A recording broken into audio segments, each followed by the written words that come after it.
अथ श्रीनृसिंहस्तुतिः। उदयरविसहस्रद्योतितम् रूक्षवीक्षम् प्रलयजलधिनादम् कल्पकृद्वह्निवक्त्रम् सुरपतिरिपुवक्षश्छेदरक्तोक्षिताङ्गम् प्रणतभयहरम् तम् नारसिंहम् नमामि।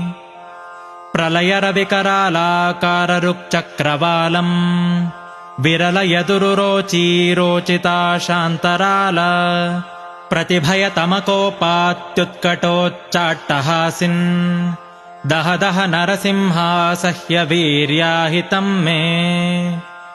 सरसरभसपादापातभाराभिराव प्रचकितचलसप्तद्वन्द्वलोकस्तुतस्त्वम् रिपुरुधिरनिषेकेणेव शोणाङ्घ्रिशालिन् दह दह नरसिंहासह्य